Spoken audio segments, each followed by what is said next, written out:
Somebody was asking about my Spurs jacket. I'll talk about that next hour a little more because Remps, you're adjourning or you're staying? What's up? You got to go, right? I'm done at 11. You're done at 11. So what do you got before we go? Anything?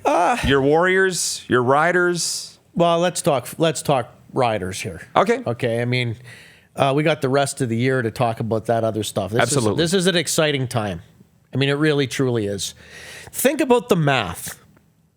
Just think about the math. This is not a 32-team league here, okay? Okay.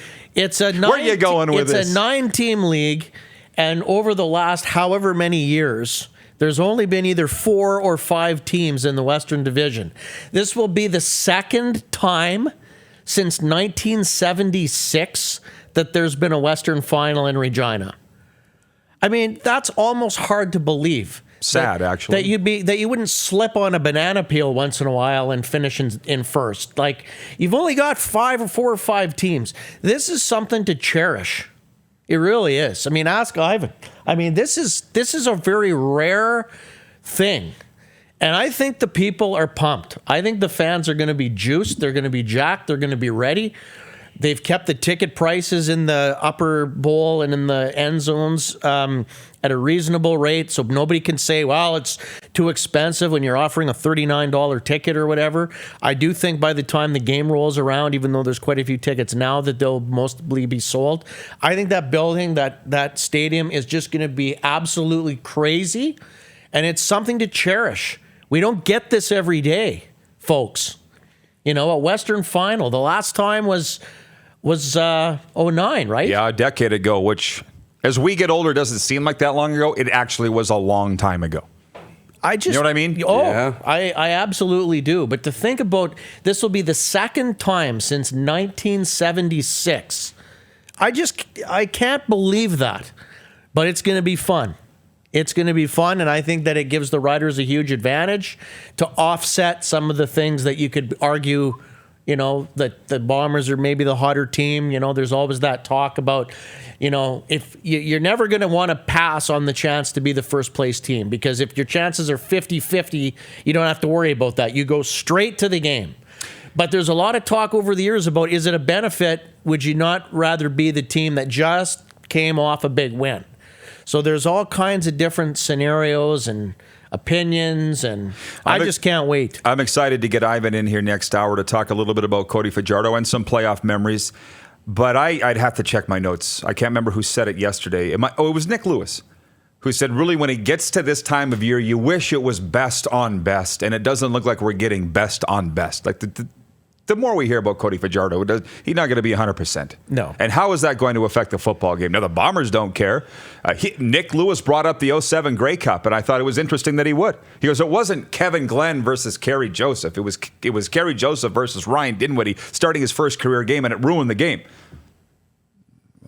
Who cares from my perspective? But from a league perspective, you want best versus best. Doesn't look like we're going to get that. Yeah. And how will the prediction of the Bombers to win by Sean Lemon and just about everybody else go over here? Probably not very well.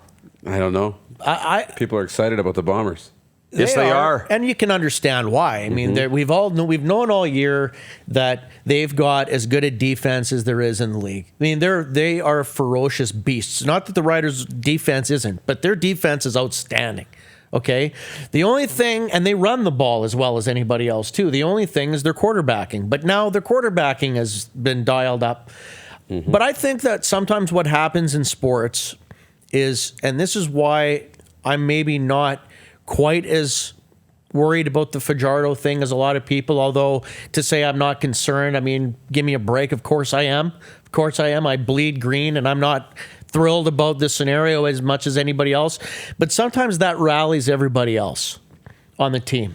I mean, if you're an offensive lineman and you know that your guy, even if he is there, he's not going to be even close to 100%. Like, we absolutely have to protect this guy. It brings out a little bit, you got that little bit extra that you may not otherwise normally have. Like, I'm a firm believer, getting back to your 2007 scenario, I think one of the reasons that the Riders didn't play their best that day is because if Kevin Glenn is in that game, you tell me that you're going to be flat? Not a chance. There's always going to be a little voice in your head somewhere that thinks that it might be easy, right? And I know that they're professionals, and it's a subconscious thing. I don't think anybody sits in the dressing room and says, like, well, we don't have to play hard today. I mean, Ryan Dinwiddie's not going to beat us. I don't think that gets discussed. And I don't think guys, but I've talked to players that have said that sometimes you get a little bit fat when it looks like you're going to win. Well, in this case, I don't think Winnipeg's getting fat. No. They're coming in to pulverize They do. the Rough Riders and the less than 100% Cody Fajardo. We got to get out of here for hour one. Kelly, you wear scarves, right? From time to time? From time to time. Will you wear a Hanley Sabres football team scarf? Look at it. It's like Dr. Seuss. Merry Christmas. Throw that over here. This is. And then you can have your pick of anything else, but I'm taking this dry fit, moisture wicking jacket myself. Look at that. Next hour, Ivan Goodfriend, Kelly Bates, and a whole lot more. Thanks, Remps. All right, take care. You're watching Rod Pedersen On Demand. For more of The Rod Pedersen Show, visit rodpedersen.com or follow Rod Pedersen on social media.